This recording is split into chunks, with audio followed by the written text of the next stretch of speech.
मिल जाए नदी तो समंदर की तलाश करें, टूट जाते हैं शीशे पत्थर की चोट से, पत्थर टूट जाए ऐसे शीशे तलाश करें।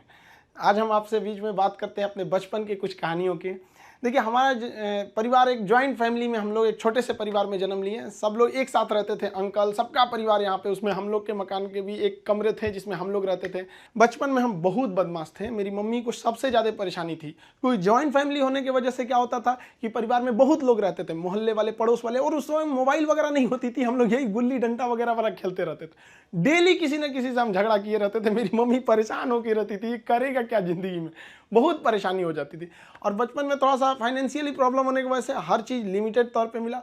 स्कूल हम एक नॉर्मल से स्कूल में गए, और पेंसिल वगैरह तक का भी बचपन में हिसाब मिलता था। पेंसिल खरीद के आती थी, उसमें से आधा काट के, आधा तुम लो आधा तुम लो, तुम्हारा पहले कैसे खत्म हो गया, तुम्हारा ज़्यादा कैसे चला, काफ़ी ये सब समस्याएं थी। घर के आगे एक कॉलेज था, उस कॉलेज में हम लोग जाते थे देखने के लिए, किसी का पेंसिल तो छूट नहीं गया, किसी का पेन, मतलब जो कुछ किसी का रह जाता था छुट्टी के बाद तो लेके आते थे लोग। या फिर किसी का मतलब कोई किसी के पेज में, किताब में, कॉपी में कुछ पेज सादा बच जाता था, तो हम लोग उसको कलेक्ट करके ले आते थे और मम्मी को देते थे। मम्मी देखिए, इसमें 2 पेज सादा है, इसमें 3 पेज है, उस सबको ले आके एक जगह बनाते थे। मम्मी उसको सुई धागा से सिल देती थी और उसको हम लोग एक कॉपी बना लेते थे। आज भी आदत उसी में है। ये आज महंगी कॉपियों पर तो हाथ ही नहीं चलता है, वहाँ पर उसी भी आदत लग गई है वहाँ। और बचपन में हम लोग के घर पे गाय वगैरह भी थी, छोटे छोटे जानवर वगैरह, ये सब के पालने में इन लोग के लिए करते रहो। ये सब करते करते बचपना निकल गया।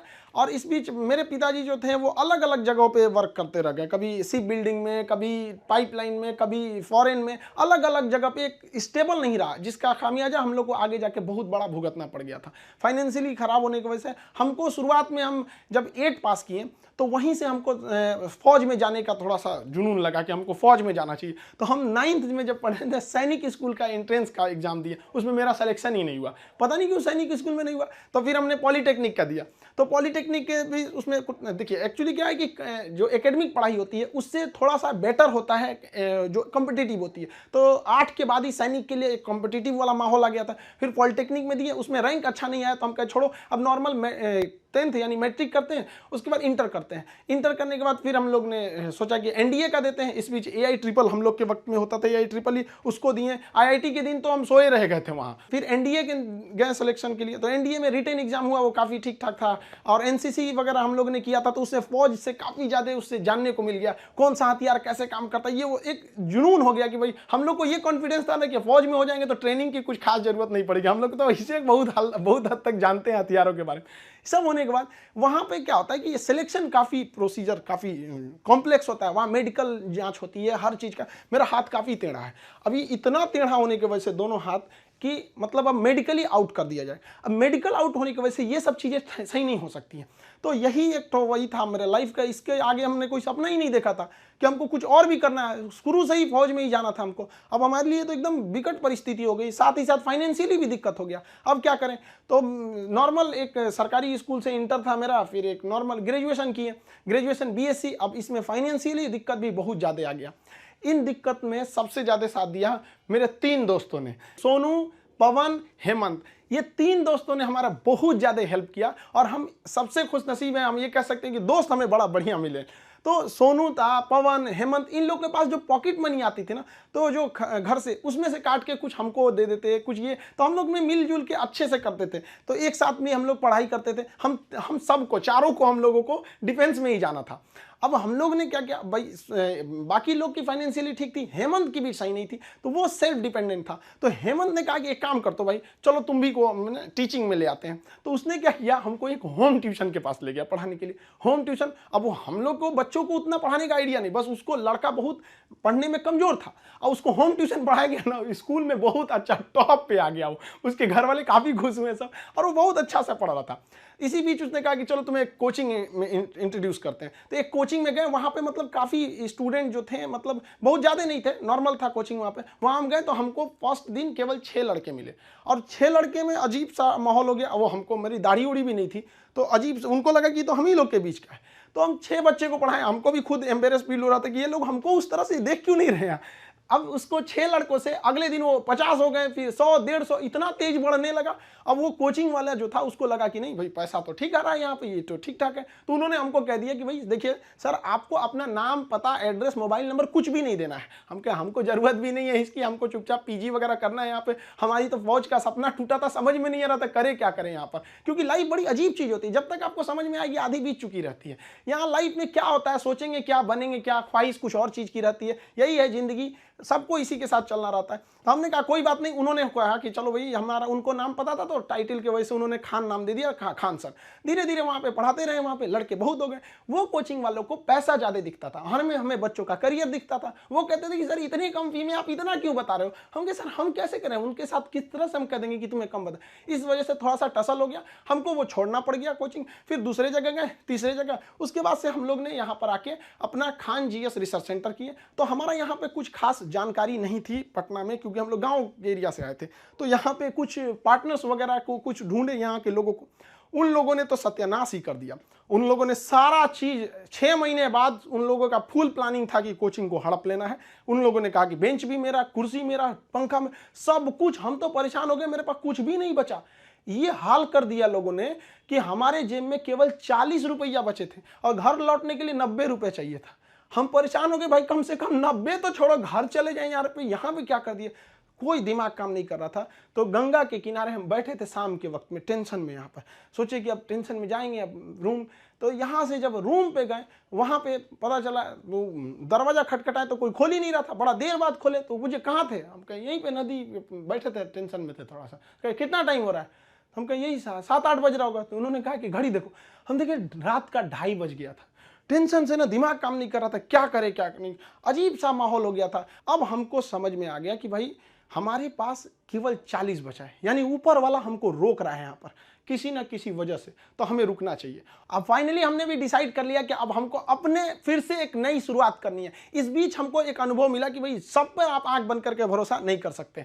अब टीचर और स्टूडेंट का एक रिलेशन भारत में बहुत बेहतरीन है, ये आदिकाल से देखा जाता है। तो हमने क्या किया ना, अब कोचिंग्स में ना स्टूडेंट्स जो थे, बहुत जो पुराने थे, जिनका मान के चलिए कहीं जॉब हो गया, अभी ज्वाइनिंग लेटर का वेट कर रहे हैं ऐसे, तो उन लोगों को रखे कि भाई देखो हम लोग को फिर से शुरुआत करनी है, क्योंकि ऐसे हम लोग छोड़ नहीं सकते हैं। क्योंकि यहाँ पे क्या हो गया कि कोचिंग एक इंडस्ट्री बन चुका है, लोग इसको इनकम सोच रहे हैं। अब हम लोग आंख में इसलिए खटकते थे, हम लोग के लिए पैसे मायने नहीं रखते थे, लड़कों का पढ़ाई मायने रखता था। तो प्रॉब्लम तो सबको हो रही थी, तो हम लोगों को ये शुरुआत करनी थी। अब शुरुआत किए कैसे तैसे, थोड़ा बहुत पैसे से स्टार्ट किए लोग। अब वहां पे क्या है कि जो गरीब है पैसे मत दो भैया, विकलांग हो मत दो, कभी कोई इस तरह से जोर नहीं दिया गया। इस वजह से ही फाइनेंशियल प्रॉब्लम है। अगर अदरवाइज में आदमी पैसे के पीछे पड़ा रहता तो कोई प्रॉब्लम नहीं था। इस बीच हमारे कोचिंग पे बम चल गया, तबातोड़ बम चल रहा है। हमको अजीब सा लग गया कि भाई हम कोचिंग में है कि बॉर्डर पे खड़े हैं, हमारा सपना तो नहीं पूरा हो गया, हम फौज में आ गए हैं। दीजिए देख रहे हैं पूरा अफरा तफरी मचा हुआ है बम से। इतनी तबाही हो गई, हमको मतलब एकदम लास्ट में आ गए कि हमको अब लगता है यहाँ से छोड़ देना पड़ेगा। फिर लड़कों ने कहा कि सर आप हाँ हिम्मत मत हारिए। हमारे कोचिंग में, हमारा जो कैंपस है इसके अगल बगल में 17 कोचिंग है, सबका शटर बंद हो गया, सब लोग भाग गए। लोग, हम लोग अकेले, भाई कम से कम कोई पूछते भी आता तो कम से कम एक सहानुभूति लगती है। लेकिन लड़के आए, लड़के लड़कियां तक आई कि सर कोई बात नहीं आप खोलिए, हम लोग पढ़ेंगे लोग, यहाँ कितनों बम चले यहाँ पे। तो हम क्या किए, पूरे कैंपस में मेरे कोचिंग पे सुबह में बम चला था, शाम वाले बैच में पूरे फुल प्लेजेड से स्टूडेंट आए थे, और जो बच्चे पढ़ रहे थे उसके अगले बैच के बच्चे नीचे खड़े होकर कह रहे थे कि अगर बम चलेगा तो पहले हमारे ऊपर बम चलेगा, कोचिंग को कुछ नहीं होने देंगे। बहुत हेल्प हुआ हमको यहाँ पर, बच्चों ने ही हमको बहुत ज्यादा सपोर्ट किया। और धीरे धीरे धीरे धीरे ऊपर वाला सबको देखते रहता है, क्योंकि हम दूसरे के सीसीटीवी कैमरे से बच सकते हैं, ऊपर वाले के सीसीटीवी कैमरे से नहीं बच सकते हैं। और अचानक साथ मिला, सारे बच्चे देखते देखते हमने बच्चों के लिए लाइब्रेरी भी डाला, वो पटना का सबसे बड़ा लाइब्रेरी हो गया, फिर कोचिंग बड़ा हो गया, सब कुछ सही हो गया। लड़कों का रिजल्ट आने लगा, सारे लड़के खुश हो गए। और खास करके उस बैच के लड़के जो पढ़ रहे थे और जिनके पास बम्बार्डमेंट हुई थी, वो भी उनके लिए पहला अनुभव था। सब डर गए थे कि आखिर क्या हो रहा है, और देखते देखते सब कुछ सही हो गया। तब तक अचानक बीच में आ गया कोरोना, और कोरोना ने लॉकडाउन किया और सब चीज घर के अंदर हो गया, और हम लोग के लिए एकदम नया अनुभव। और नॉर्मल जब कोरोना होगा, शुरुआती लॉकडाउन इतना स्ट्रिक्ट था, पता चला कि अब तो आपको ऑनलाइन ही पढ़ाना पड़ेगा। और हमारे जैसे ऑनलाइन आदमी को ऑनलाइन कुछ पता ही नहीं, फेसबुक चलाने नहीं आता हमको, सुनते हैं कि टेलीग्राम व्हाट्सएप की तरह होता है, लेकिन हमको आज तक टेलीग्राम पता नहीं चल पाया। और हमारे जैसे आदमी को ऑनलाइन आना पड़ेगा, तो हम तो आफत हो गया मेरे लिए। तो हमारे गांव पे मेरा दोस्त था, उसकी फोटोकॉपी की दुकान थी, छोटी सी शॉप थी फोटोकॉपी की। अब आप समझ सकते हैं फोटोकॉपी की दुकान पे क्या इंफ्रास्ट्रक्चर, कितनी बड़ी बिल्डिंग तो होगी नहीं, छोटा सा जगह था। अब वो शटर सामने थी, शटर गिराते थे लोग, एक लकड़ी का पलाई बनाए, उस पर पढ़ाना चालू किए। पता चला सामने से पुलिस की गाड़ी जाती थी, तो शटर के अंदर हम लोग पड़े हैं, पसीना हो रहा है, वैसे पुलिस का सायरन आ रहा है, आवाज आ रहा है। लड़के कह रहे सर कैसे वीडियो बना रहे हैं, कहाँ से बना रहे हैं, ना लाइट सही है ना आवाज सही है। हम कहे भाई हमको यही है जो है यहाँ पे। मेरा सारा सेटअप जो पढ़ाने का इंस्ट्रूमेंट होता है, जो पीछे पैनल लगे होते हैं पढ़ाने के लिए, वो सारा पटना में रह गया था और हमारे गांव में ऐसी व्यवस्था नहीं थी। हम क्या करें? और जो 2020 का लॉकडाउन था, बहुत ही स्ट्रिक्ट लॉकडाउन था, तो उस लॉकडाउन में हमको आना था पटना, कैसे भी आने का कोई साधन नहीं था। तो हम ट्रक के क्लीनर बन के आए थे। खलासी जो होता है, ऐसे गंजी पहन के गमछा बांध लिए थे, चलो चलो चलो, ऐसे क्लीनर बन के आए यहाँ पे, खुद ही लोड किए, सब कुछ किए और लेके जाए। अब स्टूडियो कैसे बनता है भाई पता ही नहीं, तो 2 ठो बांस लाए, ऊपर बांस लगाए, उसमें ट्यूबलाइट को रस्सी से बांध के बना दिए और वैसे ही पढ़ाना चालू किए लोगों को। अब वहाँ मेरे पास हर साधन आ गए पढ़ाने वाला, अब लोगों को समझ में आने लगा।